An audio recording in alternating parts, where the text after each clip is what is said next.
to my channel Scholar Gypsy. I'm Tina Joseph, and today I'll be teaching you the chapter The Adventures of Toto from the Moments textbook, chapter 2. A brief introduction about the poet Ruskin Bond. As you all know, Ruskin Bond is an Indian author of British descent. He lives with his adopted family in Missouri, India. He is an Indian author of British descent and is considered to be an icon among Indian writers and children's authors, and also a top novelist. He prolifically authored inspiring children's books and was awarded the Sahitya Akademi Award and also Padma Bhushan to honor his work of literature. A brief introduction of the story The Adventures of Toto.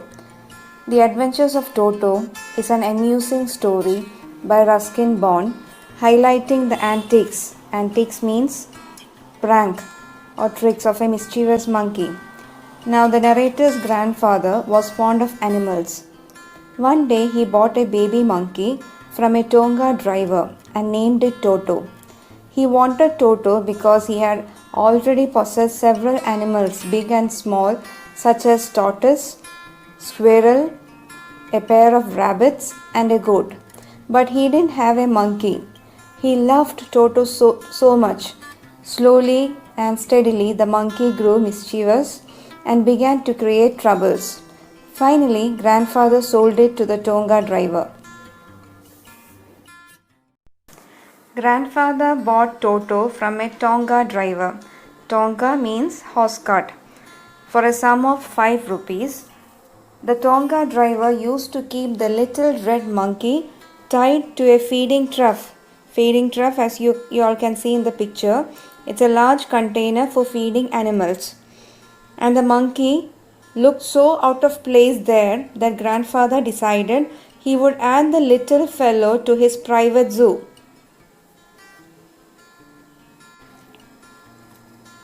Toto was a pretty monkey. His bright eyes sparkled with mischief beneath deep-set eyebrows, and his teeth, which were a pearly white, were often displayed in a smile that frightened the life out of elderly Anglo-Indian ladies. But his hands looked dried up as though they had been pickled in the sun for many years. Yet his fingers were quick and wicked, and his tail, while adding to his good looks, since grandfather believed a tail would add to anyone's good looks, also served as a third hand. He could use it to hang from a branch, and it was capable of scooping up any delicacy that might be out of reach of his hands. Now, Anglo-Indian is a person relating to both Britain and Indian, and pickled means food that is preserved in vinegar. Scooping up means lifting. Grandmother always fussed when grandfather brought home some new bird or animal. So it was decided that Toto's presence should be kept a secret from her until she was in a particularly good mood. Grandfather and I put him away in a little closet opening into my bedroom, where he was tied securely, or so we thought, to a peg fastened into the wall. Peg means a hook, as you can see in the picture.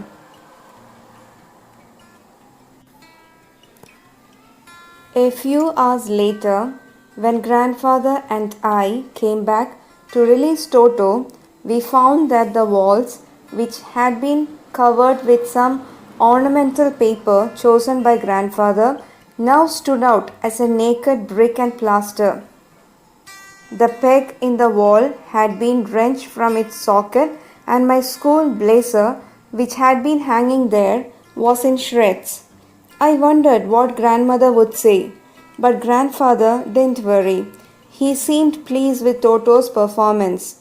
Now, ornamental means decorative, naked means uncovered, and wrenched means broke, socket means attachment, and shreds means that's cut into thin slices.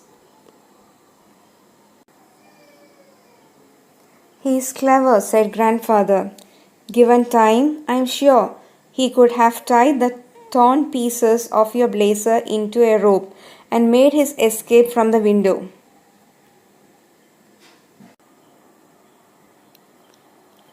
His presence in the house still a secret, Toto was now transferred to a big cage in the servants' quarters where a number of grandfather's pets lived very sociably together.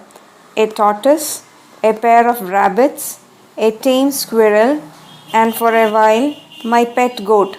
But the monkey wouldn't allow any of his companions to sleep at night. So grandfather, who had to leave Dehradun next day to collect his pension in Saharanpur, decided to take him along.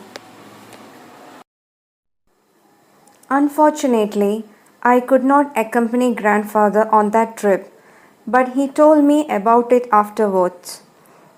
A big black canvas kit bag was provided for Toto.